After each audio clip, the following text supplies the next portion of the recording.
Galnet News Update, 1st of May 3311. We read the news so you don't have to. In this week's news, the powers seem determined to create a less stable galaxy. Winters and Grom get confrontational over platinum, and the Trailblazers initiative is hailed as the largest migration in galactic history.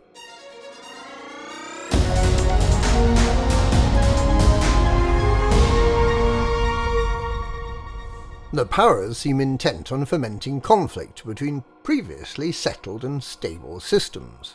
All powers are henceforth increasing the merit reward for power actions that undermine other powers' systems, while dramatically reducing the reward for reinforcing existing systems. It's almost as if the powers want galactic instability. In related news, delivering rare goods will once again earn merits, after a very long pause for reflection, and cartographic and exobiology merit rewards have been increased.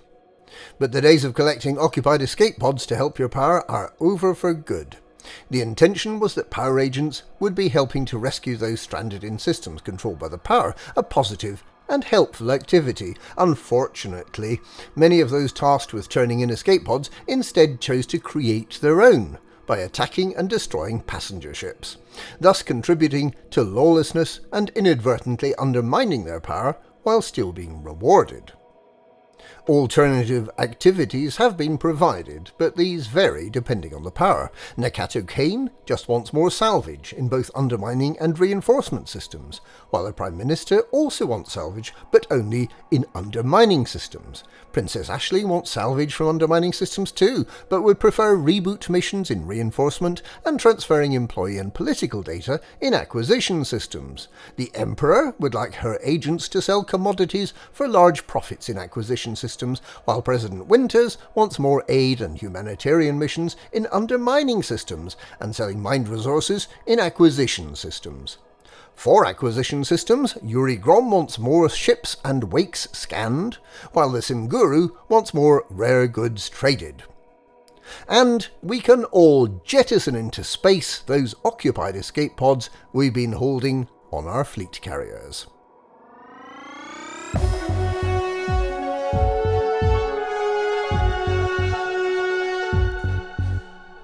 Federal President Winters and disgraced rebel Admiral Yuri Grom are competing for the favour of the LP-855-34 system.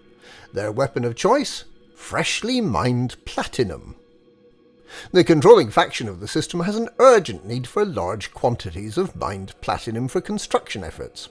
It's not clear if they plan to use the platinum as a building material or sell it to buy bricks and mortar, but in any case they find themselves the centre of an uncalled-for competition between President Winters and former Admiral Grom.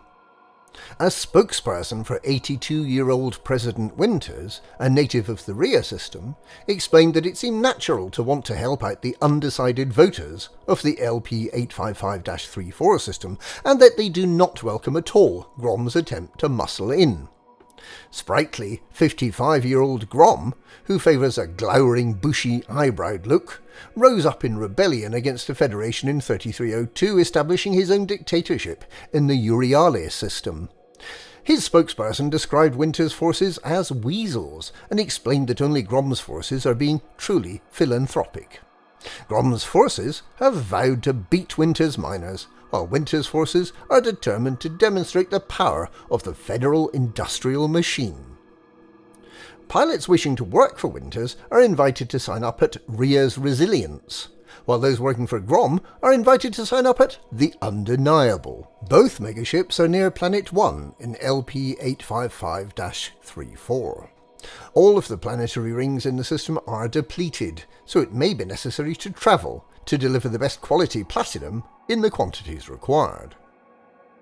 Both sides are willing to reward all pilots who contribute with a fully engineered 1D abrasion blaster with long-range modification, but whichever side wins will reward those both pledged to the power and who take part in the initiative with 40,000 merits and the appropriate cockpit banner customization, as well as a second abrasion blaster.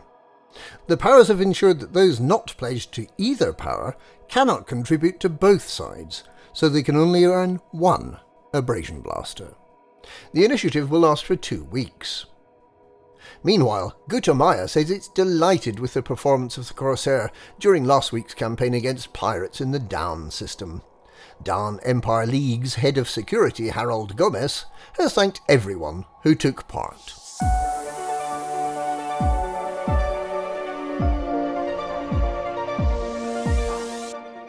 The Brewer Corporation Trailblazer Colonization Initiative has been hailed as the largest migration ever seen in the galaxy.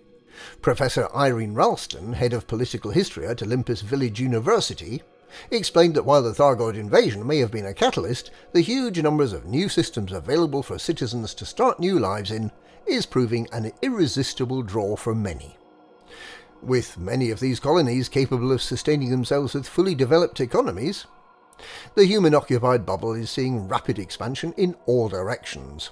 Nearby nebulae are proving especially attractive destinations. Brewer has made available a selection of colourful themes that system architects can apply to their starports, but it has also noted that when it begins to see the initial rush of colonisation starting to tail off, it will repurpose the Trailblazer fleet of megaships. Many of the new colonies are now producing the commodities that are needed to build new facilities, meaning that the Brewer megaships are already less crucial to the process. There have been rumours that newly built facilities have been undoing the recent economic advances in colonised systems, but it is expected that this will be addressed swiftly. And that's this week's completely stutter-free Galnet News. Galnet News, we read the news so you don't have to.